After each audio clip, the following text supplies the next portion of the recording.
Halo, assalamualaikum warahmatullahi wabarakatuh, teman-teman. Ketemu lagi sama aku Selin. Nah, teman-teman, hari ini aku nggak bahas tentang adenomyosis endometriosis ya. Hari ini aku mau bahas tentang IVA test.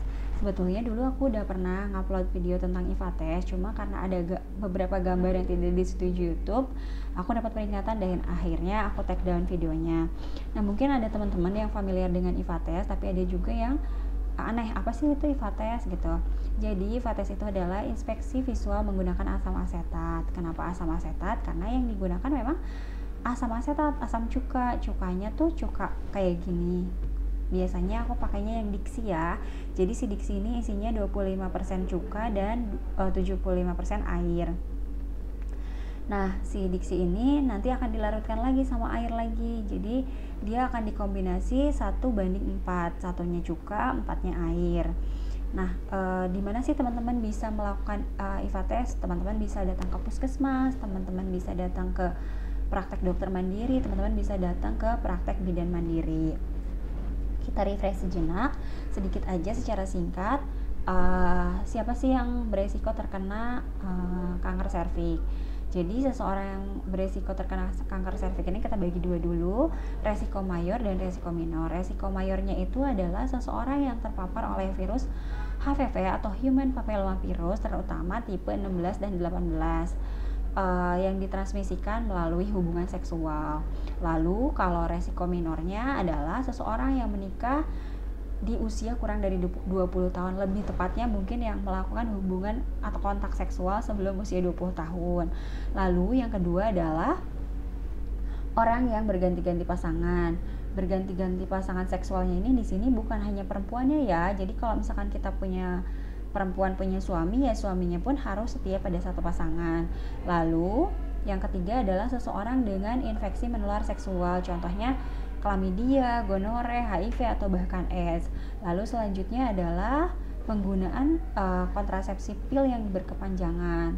Lalu yang kelima adalah seseorang perokok. Perokoknya ini mau pasif ataupun aktif. Itu teman-teman pasti udah tahu ya, aktif dan pasif. Lalu yang terakhir adalah seseorang dengan defisiensi vitamin A, vitamin E, dan vitamin C. Terus selanjutnya tanda dan gejalanya ya. Tanda dan gejala yang pertama adalah perdarahan vagina yang abnormal di luar siklus haid atau intermenstrual. Jadi dia mengeluarkan darah di luar siklus haid. Yang kedua adalah perdarahan kontak. Contohnya saat melakukan hubungan seksual tiba-tiba terjadi perdarahan atau keluar darah. Yang ketiga adalah keputihan vagina yang abnormal, dia gatal, berbau, dan berwarna kehijauan. Lalu yang keempat adalah gangguan miksi atau dysuria. Terus juga gangguan defekasi. Nah, terus nyeri perut di bagian bawah atau menyebar. Untuk yang terakhir adalah di sini pasien atau orang dengan limfedenema. Selain untuk mengidentifikasi atau screening dini kanker, si IVA test ini banyak banget manfaatnya teman-teman.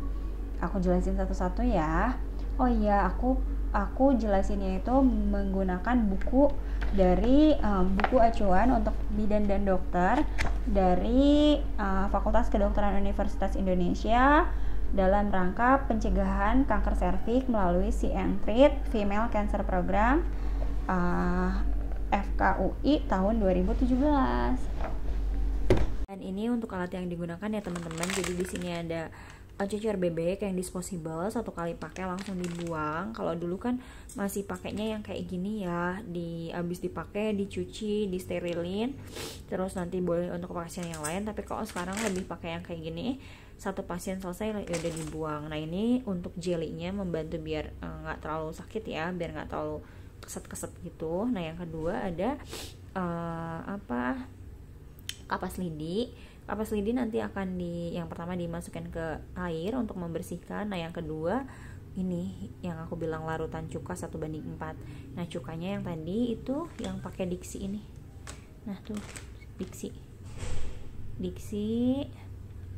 di sini tuh komposisinya 25% asam asetat, 75% air. Nah alat yang digunakan bener-bener simple, cuman ini aja teman-teman. Dimanapun kurasa masih bisa melakukan IVA test asal dengan orang yang kompeten ya. Seperti yang aku bilang tadi, selain deteksi kanker, dia juga bisa melihat hal-hal yang lain. Contohnya ini, yang gambar pertama adalah nulipara. Jadi dia masih bentuknya bulat, licin, dan belum pernah dilewati kepala bayi ya. Yang kedua, cervical muscus atau lendir serviks. Jadi lendir serviks ini sering terlihat di dalam dan sekitar ostium. Nah, yang ketiga adalah di sini kan tulisannya paros ya, atau dia itu multipara. Jadi dia anaknya udah beberapa nih. Jadi bentuknya pun udah nggak bulat seperti yang nulipara ya, teman-teman. Kalau gambar yang keempat ini adalah IUD string atau benang IUD. Jadi kalau teman-teman ada yang pakai IUD terus melakukan IVA test, itu bisa jadi untuk kontrol ya. Jadi sekalian IVA test, sekalian kontrol IUD-nya. Yang kelima adalah metaplasia squamosa. Jadi metaplasia squamosa sendiri merupakan perubahan jenis sel normal menjadi jenis sel yang lainnya, namun masih dalam kondisi yang normal. Terus ada juga yang keenam itu adalah namanya ektropion. Ektropion itu adalah tampilnya jaringan kelenjar pada permukaan luar serviks, bukan merupakan kelainan ya. Terus yang ketujuh, inflamasi. Inflamasi itu peradangan, teman-teman. Nah, yang multiple nabotiancis ini adalah kista naboti, merupakan bentuk ketika jaringan kelenjar yang terhimpit dan diselimuti oleh epitel squamosa. Selanjutnya ada polip ya. Jadi polip merupakan jaringan kelenjar yang tumbuh di luar serviks. Polip ini bisa bertahan sangat lama dan dia tuh kayak mudah berdarah gitu, terutama setelah senggama. Nah, jadi nanti harus dibedakan antara berdarahnya itu, makanya teman-teman IVA, jadi berdarahnya itu karena gejala kanker atau memang dia ada polipnya. Lalu selanjutnya setelah polip dia ada keputihan atau discharge. Jadi dia itu keputihan ini bisa karena yang tadi isi inflamasi serviks atau vagina seperti gonore, trichomonas atau vaginosis, bakterial. Keputihan itu biasanya purulen, warnanya tuh kehijauan, kuning, abu-abu. Putihnya tuh putih bergumpal kayak tisu atau bergumpal bila penyebabnya itu memang jamur ya, teman-teman. Mungkin di sini ibu-ibu yang paling banyak dirasain itu adalah keputihan. Nah, kenapa harus periksa? Jadi nanti bisa ketahuan nih si keputihannya ini normal atau abnormal ya, teman-teman. Nah, teman-teman, untuk hasil IVA negatif tadi sudah kita bahas. Nah, kita lanjut ke bawahnya ya. Jadi ini untuk hasil yang positif. Jadi ini yang pertama, warts bright and white. Jadi dia tuh kondiloma cervix atau kutil disebabkan oleh si virus HPV tadi. Virus ini menyebabkan displasia dan kanker. Lalu gambar-gambar yang sebelahnya itu yang ada 4. Jadi dia tuh ketika jaringan displasia atau kanker, jaringannya itu kayak lesi aceto white gitu loh. Jadi dia itu bercak putih. Area bercak putih itu tampak menebal, lebih padat dari jaringan normal. Kan kalau misalkan jaringan yang normal biasanya itu warna-warnanya itu kayak pink-pink gitu. Jadi kalau yang ini yang hasilnya positif itu bercaknya itu terlihat putih keabu-abuan dan lebih tebal dari warna serviks di sekitarnya. Pokoknya jadi memucat gitulah, lebih tepatnya memucat warnanya. Nah, teman-teman, untuk yang gambar yang terakhir itu yang sudah dinyatakan atau sudah didiagnosis benar-benar kanker ya. Jadi gambarnya itu dia itu kayak terlihat putih, padat, tebal, terus dia tuh sudah membentuk kayak bunga kol. Tahu kan bunga kol? Jadi dia kan permukaannya tuh kayak nggak rata gitu, kayak bunga kol lah pokoknya.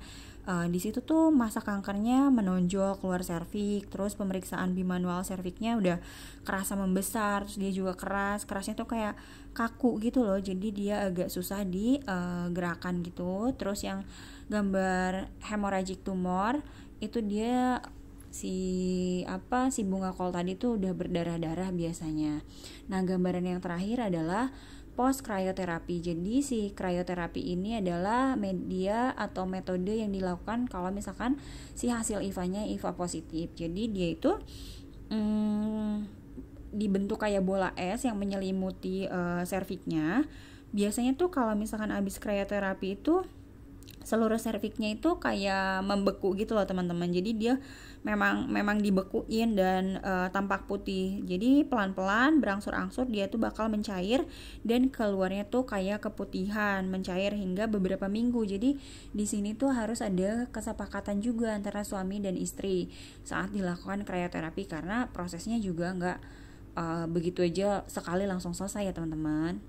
Nah teman-teman, segitu dulu video kali ini. Mudah-mudahan videonya bermanfaat ya teman-teman, dan mudah-mudahan teman-teman gak bosan sama video aku.